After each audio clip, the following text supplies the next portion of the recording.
Ketuhanan Yang Maha Esa. Mahkamah Konstitusi Republik Indonesia yang mengadili perkara konstitusi pada tingkat pertama dan terakhir menjatuhkan putusan dalam perkara pengujian Undang-Undang Nomor 7 Tahun 2017 tentang Pemilihan Umum dan Undang-Undang Nomor 12 Tahun 2006 tentang Kewarganegaraan Republik Indonesia terhadap Undang-Undang Dasar Negara Republik Indonesia tahun 1945 yang diajukan oleh Herufuddin Daulay.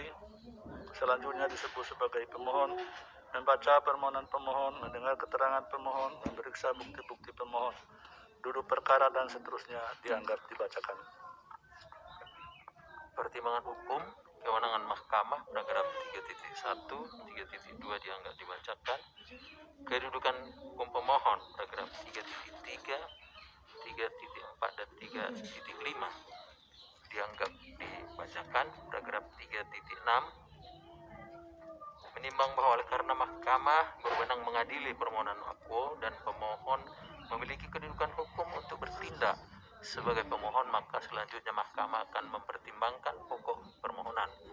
Pokok permohonan menimbang bahwa pemohon mendalilkan pasal 169 huruf B, pasal 227 huruf A, pasal 229 ayat 1 huruf G Undang-Undang Nomor 7 Tahun 2017 serta pasal 2 dan penjelasan pasal 2 Undang-Undang Nomor 12 Tahun 2006 bertentangan dengan alinea pertama pembukaan Undang-Undang Dasar 1945, pasal 28B ayat 1, pasal 28C ayat 1, pasal 28D ayat 2, pasal 28I ayat 2 dan ayat 4, pasal 28J ayat 2 Undang-Undang Dasar 1945 dengan argumentasi sebagaimana selengkapnya telah dimuat dalam bagian duduk perkara yang pada pokoknya sebagai berikut. Angka 1, 2, 3, 4 dianggap dibacakan. Angka 7, bahwa berdasarkan alasan-alasan di atas, mahkamah dapat memahami dan mengerti memohon agar mahkamah menjatuhkan putusan yang pada pokoknya frasa warga negara Indonesia dalam pasal 169 huruf B, pasal 227 huruf A, pasal 229 ayat 1 huruf G Undang-Undang Nomor 7 Tahun 2017 dinyatakan bertentangan dengan Undang-Undang Dasar 1945 dan tidak mempunyai kekuatan hukum mengikat sepanjang tidak dimaknai warga negara Indonesia berkebangsaan Indonesia asli Nusantara. Dan pasal 2 Undang-Undang Nomor 12 2006 dinyatakan bertentangan dengan Undang-Undang Dasar 1945 dan tidak mempunyai kekuatan hukum mengikat sepanjang tidak dimaknai warga negara Indonesia yang kelahiran sukunya berasal dari teritori Nusantara. Menimbang bahwa untuk menguatkan dalilnya, pemohon telah mengajukan alat bukti surat atau tulisan yang diberi tanda bukti B1 sampai dengan bukti B10. Menimbang bahwa oleh karena permohonan pemohon telah jelas, maka dengan berdasar pada pasal 54 Undang-Undang Mahkamah Konstitusi tidak terdapat kebutuhan bagi mahkamah untuk mendengar keterangan pihak-pihak sebagaimana dimaksud dalam pasal 54 Undang-Undang MK tersebut. Menimbang bahwa sebelum mempertimbangkan lebih lanjut permohonan pemohon, mahkamah terlebih dahulu akan mempertimbangkan permohonan pemohon terkait dengan adanya permohonan pengujian norma yang sama, yaitu pasal 227 dan pasal 229 Undang-Undang Nomor 7 2017 pada perkara pengujian undang-undang yang telah diputus oleh mahkamah berkenaan dengan keterpenuhan syarat pasal 60 Undang-Undang MK dan pasal 78 PMK nomor 2 tahun 2021 yang masing-masing menyatakan pasal 60 Undang-Undang MK dianggap dibacakan, pasal 78 PMK 2 2021 dianggap dibacakan, bahwa terhadap pasal 227 dan pasal 229 Undang-Undang Nomor 7 2017 sudah pernah diajukan pengujiannya dan telah diputus oleh mahkamah pada putusan Mahkamah Konstitusi nomor 33/PUU Romawi 16 tahun 2018 bertanggal 23 Mei 2018 yang masing-masing pada pokoknya 1. Bahwa dalam permohonan nomor 33/PUU 2018 pemohon mengajukan pengujian pasal 227 dan pasal 229 Undang-Undang Nomor 7 2017 dengan dasar pengujian pasal 26 ayat 1 Undang-Undang Dasar 1945 pasal 26 ayat 1 Undang-Undang Dasar 1945. Pemohon dalam petitumnya meminta agar frasa bakal pasangan calon dalam pasal 227 Undang-Undang Nomor 7 2017 dinyatakan bertentangan dengan Undang-Undang Dasar Negara Republik Indonesia tahun 1945 dan tidak mempunyai kekuatan hukum mengikat secara bersyarat sepanjang tidak dimaknai masing-masing bakal calon telah mendapatkan restu dari 50% tambah 1 anggota Dewan Perwakilan Daerah Republik Indonesia, dan menyatakan pasal 229 Undang-Undang Nomor 7 2017 adalah bertentangan dengan Undang-Undang Dasar 1945 dan tidak mempunyai kekuatan hukum mengikat secara bersyarat sepanjang tidak termasuk surat restu dari 50% tambah 1 anggota Dewan Perwakilan Daerah hasil sidang Dewan Perwakilan Daerah Republik Indonesia terhadap masing-masing bakal calon. 2. Bahwa selanjutnya dalam permohonan aku, yaitu perkara nomor 50/PUU Romawi 19/2021, pemohon mengajukan pasal 227 dan pasal 229 Undang-Undang Nomor 7 2017 dengan dasar pengujian alinea pertama pembukaan Undang-Undang Dasar 1945, pasal 28B ayat 1, pasal 28C ayat 1, pasal 28D ayat 2, pasal 28I ayat 1 dan ayat 4, pasal 28J ayat 2 Undang-Undang Dasar 1945. Selain itu, pemohon mempersoalkan juga ketentuan yang terdapat dalam pasal 169 huruf B Undang-Undang Nomor 7 2017 dan pasal 2 serta penjelasan pasal 2 Undang-Undang Nomor 12 tahun 2006. Pemohon dalam petitumnya meminta agar frasa warga negara Republik Indonesia dalam pasal 169 huruf B, pasal 227 huruf A, pasal 229 ayat 1 huruf G Undang-Undang Nomor 7 2017 dinyatakan bertentangan dengan Undang-Undang Dasar 1945 dan tidak mempunyai kekuatan hukum mengikat sepanjang tidak dimaknai warga negara Indonesia berkebangsaan Indonesia asli Nusantara, dan pasal 2 Undang-Undang Nomor 12 tahun 2006 dinyatakan bertentangan dengan Undang-Undang Dasar 1945 dan tidak mempunyai kekuatan hukum mengikat sepanjang tidak dimaknai warga negara Indonesia yang kelahiran berasal dari teritori Nusantara. Bahwa setelah mencermati permohonan pemohon aku dan pada perkara sebelumnya, Mahkamah berpendapat adalah benar ada perbedaan tentang dasar pengujian maupun alasan permohonan aku dalam mengajukan pengujian pasal 227 dan pasal 200. Mana Pak? Bentar lagi udah pulang ya. Bentar lagi udah pulang dulu ya. Bentar dulu ya. 33 Bentar nanti kita berangkat jalan-jalan ya. 16 tahun 2018. Oleh karena itu, berdasarkan fakta hukum tersebut, Mahkamah berpendapat permohonan pemohon memenuhi ketentuan pasal 60 Undang-Undang Mahkamah Konstitusi dan pasal 78 PMK 2 2021 sehingga dapat diajukan kembali. Menimbang bahwa sebelum mempertimbangkan konstitusionalitas norma pasal 169 huruf B, pasal 227 huruf A, pasal 229 ayat 1 huruf G Undang-Undang 7 2017 serta pasal 2 dan penjelasan pasal 2 Undang-Undang 12 2006 sebagaimana didalilkan pemohon, serta setelah membaca dan mempelajari secara saksama permohonan pemohon, inti permohonan aku adalah bertumpu pada keberatan pemohon berkenan tidak adanya frasa berkebangsaan Indonesia asli Nusantara pada norma-norma yang dimohonkan pengujian konstitusionalitasnya. Menimbang bahwa terkait dengan keinginan pemohon menyatakan tanpa memaknai atau menambahkan frasa berkebangsaan Indonesia asli Nusantara dimaksud, Mahkamah perlu mengemukakan beberapa hal sebagai berikut.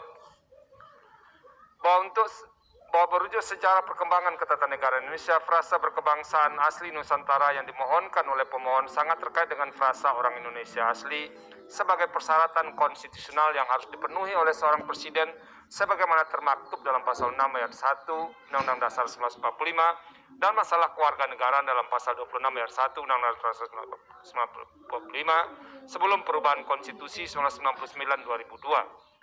Bahwa berkenaan dengan persyaratan dimaksud setelah menelusuri risalah pembahasan Undang-Undang Dasar 1945 dan dalam sidang BPUPK dan Panitia Persiapan Kemerdekaan Indonesia, para pendiri negara berupaya mencarikan jalan keluar perihal siapa yang akan menjadi warga negara Indonesia setelah Indonesia memproklamirkan kemerdekaannya sebagai sebuah negara merdeka.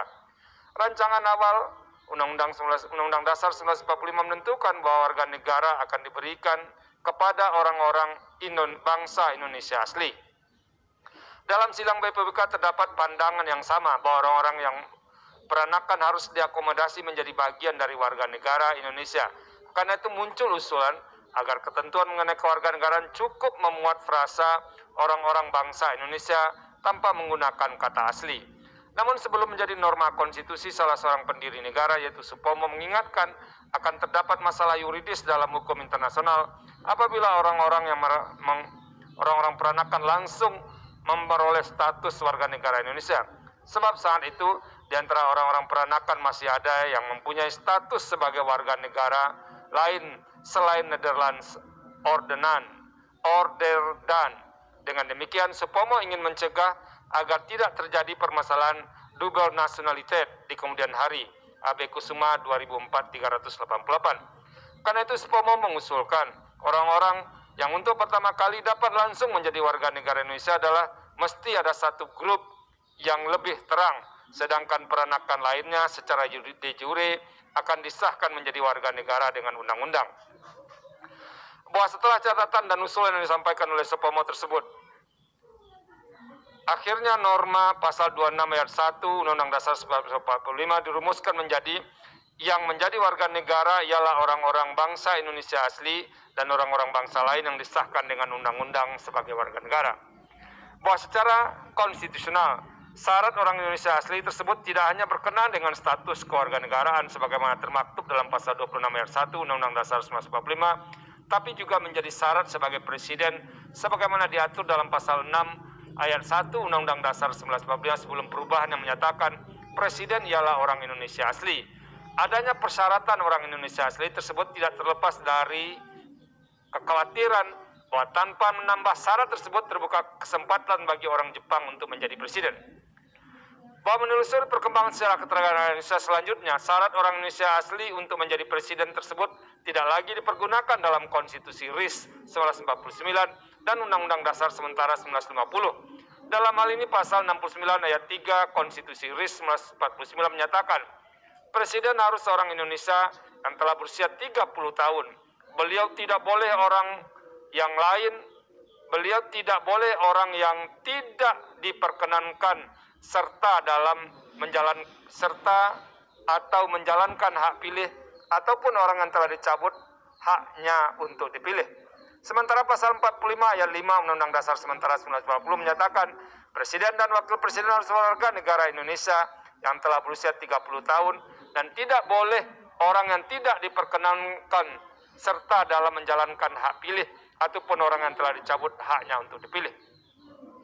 Menimbang bahwa setelah dilakukan perubahan terhadap Undang-Undang Dasar 1945 yang dihasilkan oleh para pendiri negara, frasa orang-orang Indonesia asli dalam pasal 26 ayat 1 Undang-Undang Dasar tidak dilakukan perubahan. Namun demikian syarat dimaksud telah diubah dan tidak lagi menjadi persyaratan untuk menjadi presiden sebagaimana diatur dalam pasal 6 ayat 1 Undang-Undang Dasar 1945 sebelum perubahan. Setelah perubahan Undang-Undang Dasar 1945, norma pasal 6 ayat 1 diubah menjadi calon presiden dan calon wakil presiden harus seorang warga negara Indonesia sejak kelahirannya dan tidak pernah menerima kewarganegaraan lain karena kehendaknya sendiri, tidak pernah mengkhianati negara, serta mampu secara rohani dan jasmani untuk melaksanakan tugas dan kewajibannya sebagai presiden dan wakil presiden. Menimbang bahwa dengan diubahnya persyaratan untuk menjadi presiden dalam pasal 6 ayat 1 Undang-Undang Dasar 1945 dan dihapusnya frasa orang Indonesia asli, bermakna telah terjadi perubahan fundamental mengenai syarat menjadi presiden, termasuk wakil presiden dalam sistem ketatanegaraan Indonesia. Sekalipun telah diubah, tidak berarti syarat menjadi presiden menjadi lebih longgar, karena pasal 6 ayat 1 Undang-Undang Dasar 1945 setelah perubahan menambah syarat lain, terutama harus seorang warga negara Indonesia sejak kelahirannya dan tidak pernah menerima kewarganegaraan lain karena kehendaknya sendiri. Menimbang bahwa berdasarkan pertimbangan hukum sebagaimana diuraikan di atas, menyatakan inkonstitusional pasal 169 huruf B, pasal 227 huruf A, pasal 229 ayat 1 huruf G, Undang-Undang 7 2017, serta pasal 2 dan penjelasan pasal 2 Undang-Undang 12 2006 justru akan bertentangan dengan prinsip-prinsip dalam alinea pertama pembukaan Undang-Undang Dasar 1945 serta semangat perlindungan dalam pasal 28B ayat 1, pasal 28C ayat 1, pasal 28D ayat 2, pasal 28I ayat 2, dan ayat 4 pasal 28J ayat 2 Undang-Undang Dasar 1945. Oleh karena itu, permohonan pemohon berkenaan dengan pasal 169 huruf B, pasal 227 huruf A, pasal 229 ayat 1 huruf G, Undang-Undang 7 2017, serta pasal 2 dan penjelasan pasal 2 Undang-Undang 12 2006 bertentangan dengan Undang-Undang Dasar 1945 adalah tidak beralasan menurut hukum. Konklusi, berdasarkan penilaian atas fakta dan hukum sebagaimana diuraikan di atas, Mahkamah berkesimpulan: 1. Mahkamah berwenang mengadili permohonan aku. 2. Pemohon memiliki kedudukan hukum untuk mengajukan permohonan aku. 3. Pokok permohonan pemohon tidak beralasan menurut hukum. Berdasarkan Undang-Undang Dasar Negara Republik Indonesia tahun 1945 dan seterusnya, amar putusan mengadili menolak permohonan pemohon untuk seluruhnya.